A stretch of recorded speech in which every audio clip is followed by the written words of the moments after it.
ઓમ નમો નારાયણ. નમસ્કાર. આપણે ગઈ વખતે જે વિડીયોના માધ્યમથી મળ્યા એ આપ સૌના સાથ સહકારથી 2 લાખ કરતાં વધારે લોકો સુધી એ વિડીયો પહોંચ્યો. દોસ્તો, 7-5 તારીખે ચૂંટણી પૂરી થઈ અને ભાજપને આ બેઠક જીતવા હાથ પહોંચ થઈ રહી છે. બીજી બાજુ 4/6 ચૂંટણીનું પરિણામ આવવાનું છે. 4/6 ચૂંટણીનું પરિણામ આવે ત્યાં સુધી શું? ત્યાં સુધી રાજકીય કાર્યકરો, રાજકીય આગેવાનો, રાજકીય વિશ્લેષકો, રાજકીય પંડિતો, પત્રકારો અને સટોડિયાઓ રાત દિવસ ઊંઘતા નથી. એટલું જ નહીં, પણ સતત લાગેલા છે. સરવાળા, બાદબાકી, ગુણાકાર કરીને બધાને વિડીયોમાં, વોટ્સઅપમાં, સોશિયલ મીડિયામાં મૂકી રહ્યા છે. આ બધાની વચ્ચે મને પણ એમ લાગ્યું કે જે કંઈ જિલ્લામાં ચાલી રહ્યું છે, લોકો જે કંઈ લેખાજોખા કરી રહ્યા છે, જે ગણિત માની રહ્યા છે, એ વાત હું તમારા સુધી પહોંચાડું. એટલે તમારા સુધી પહોંચાડવા માટે આ બધી વાતોને ભેગી કરી અને હું કહી રહ્યો છું કે ભાજપને આ ચૂંટણીમાં ભારે પડી રહ્યું છે, તકલીફ પડી રહી છે. એના કારણો શું છે? તો એના કારણોમાં સૌથી પહેલું કારણ એ છે કે જ્યારે નિરીક્ષકો આવ્યા ત્યારે નિરીક્ષકો સમક્ષ ભાજપના કાર્યકર્તાઓ અને આગેવાનોએ એમ કહેલું કે આ વખતે ચૌધરી ઉમેદવાર ના આપતા, ચૌધરી સિવાય ગમે તે ઉમેદવાર આપશે. નિરીક્ષકોમાં ગોરધનભાઈ ઝડફિયાની ડાયરીમાં આ વસ્તુ નોંધેલી છે આજની તારીખમાં પણ.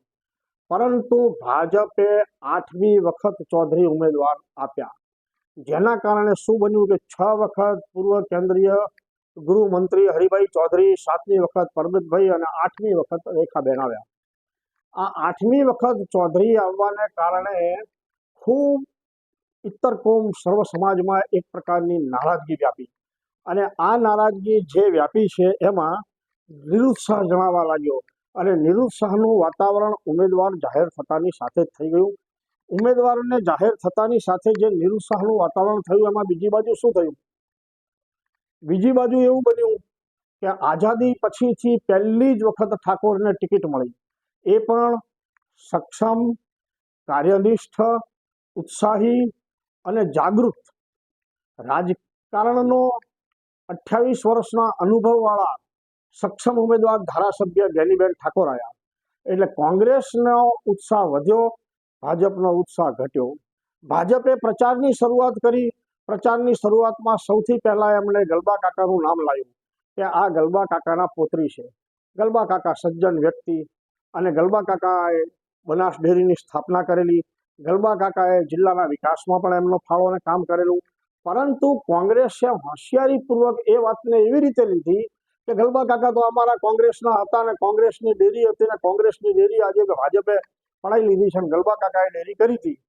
એટલે આ ગલબા કાકા વાળો મુદ્દો ધીમે ધીમે ડાઉન થઈ ગયો અને ગલબા કાકા વાળો મુદ્દો ચૂંટણીમાં છેલ્લે સુધી ક્યાંય દેખાણો નહીં અને આ આખી વાત ત્યાંથી અટકી ગઈ. બીજું કે ગલબા કાકાના નામે એટલે કે થોડોક ચૌધરીવાદનો છાંટ પણ એમાં દેખાવા માંડી અને ચૌધરીવાદની છાંટને કારણે એમાં જે પ્રકારની એક અવગણના ઊભી થવા લાગી એ અવગણના પણ આ ચૂંટણીમાં સૌના ધ્યાનમાં આવી છે અને એનો પણ એક પ્રકારનો અપ્રચાર થયો. આ તો બધું બરાબર છે, પણ ચૌધરીઓમાં જ નિરસતા દેખાવા લાગી. એનું કારણ શું?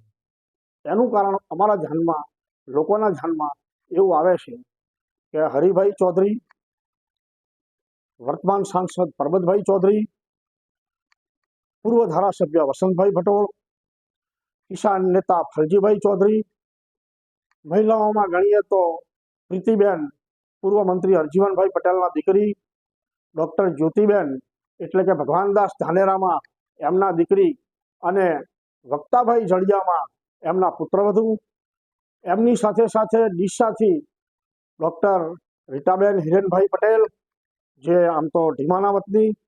હવે આ બધી પરિસ્થિતિમાં આ બધા ઉમેદવારોને પડતા નાખીને રેખાબેનને લાવ્યા. રેખાબેન પણ ભણેલા ગણેલા સજ્જન વ્યક્તિ, પ્રોફેસર, પણ આ બાકીના ચૌધરીઓ નિરસ થઈ ગયા. આ ચૌધરીઓએ એક એવી યોજના પણ અંદરખાને શરૂ કરી કે ભાઈ આ સીટ જીતવી ન જોઈએ. આ વંટોળ વચ્ચે સામે પક્ષે શું બન્યું? કોંગ્રેસ ઉત્સાહમાં આવી ગયો આઝાદી પછી પહેલી વાર ટિકિટ મળી છે.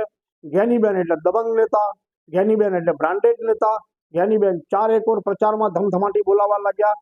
પ્રચાર કરતા પણ આવડતો હતો, જવાબ આપતા પણ આવડતો હતો, પત્રકારો સાથે પણ વાત કેવી રીતે કરવી આવડતી હતી, ગામડાઓના લોકો સાથે વાત કેવી રીતે કરવી આવડતી હતી. અને ઠાકોરોનો ઉત્સાહ, એની સાથે સાથે ઇતર કોમોનો ઉત્સાહ, સાથે સાથે બુદ્ધિજીવીઓએ ચર્ચાઓ કરીને મોટો એક માહોલ નિર્માણ કર્યો. આ બધી પરિસ્થિતિને કારણે પરિસ્થિતિ એવી નિર્માણ થઈ કે કોંગ્રેસના ઉમેદવારની પ્રચાર યાત્રા ઝડપથી આગળ વધવા લાગી, જ્યારે ભાજપના ઉમેદવાર ધીમે ધીમે ધીમે ધીમે ડાઉન પડતા ગયા. આમાં પણ એક વાત બીજી બની કે ચૂંટણી પ્રચારમાં લાંબો ગાળો રહ્યો અને આ લાંબા ગાળામાં સામે કોંગ્રેસને ગોઠવવામાં અનુકૂળતા રહી, જ્યારે આ લાંબા ગાળામાં ભાજપ ધીમે ધીમે ધીમે ધીમે ડાઉન થતું. બીજી વાત એવી છે કે ભાજપના કાર્યકર્તાઓ સામે શંકાની નજરે જોવાનું શરૂ થયું. ભાજપના કાર્યકર્તાઓના ફોન ટેપિંગ શરૂ થયા. એની સાથે સાથે ભાજપના કાર્યકર્તાઓની સીઆઈડી થવા લાગી. કોણ ક્યાં જાય છે, કેવું કામ કરે છે, કોને મળે છે, આ બધી શરૂઆત થઈ. એની સામે કોંગ્રેસમાં તો પ્રશ્ન જ નહોતો. કોંગ્રેસમાં તો એક જ વાત હતી, ચૂંટણી જીતવાની છે, લાગી જાવ કામે.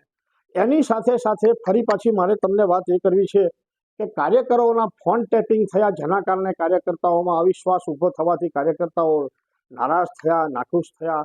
આ પરિસ્થિતિમાં આગેવાનો પણ આવી ગયા, આગેવાનો પણ સમજી ગયા. લોકો ફોન એ રીતે કરતા હતા કે જે વોટ્સઅપ ઉપર વાત કરે, કોઈ સાદા ફોનથી વાત કરવા પણ તૈયાર નહીં. આવી પરિસ્થિતિમાં એક પરિસ્થિતિ એવી નિર્માણ થઈ કે ભાજપના મોવડી મંડળને એક લપડાક હવે આપી દેવી છે. ભાજપના નેતાઓ ફાટીને ધુમાડે ગયા છે એવું ભાજપના કાર્યકર્તાઓના મનમાં એક જબરજસ્ત વિચાર ચાલવા માંડ્યો અને આ ગણગણાટે ચૂંટણી મેદાનમાં થનગનાટ સ્વરૂપે આવી ગયો અને એના કારણે પરિસ્થિતિ એવી નિર્માણ થઈ કે ભાજપના અનેક લોકો અંદર ખાને વિછવા લાગ્યા કે આ ચૂંટણી હારી જઈએ તો સારું. જ્યારે એક વાત યાદ રાખજો કે કોંગ્રેસ ભાજપને હરાઈ શકે એવી સ્થિતિ જ નથી. ભાજપને ભાજપ જ હરાઈ શકે અને ભાજપને ભાજપ હરાઈ શકે તે આ ચૂંટણીમાં જોવા મળશે. ભાજપના કાર્યકર્તાઓ આ પ્રકારે નિરુત્સાહી બન્યા. સામે પક્ષે કોંગ્રેસ જબરજસ્ત મજબૂતાઈથી કામે લાગી. કોંગ્રેસે જોરદાર રીતે કામ ચલાવ્યું. કોંગ્રેસે નાની મોટી જગ્યાએ જ્ઞાનીબેને પોતે પણ સામે જઈ અને એક એવો ખડો માહોલ કર્યો.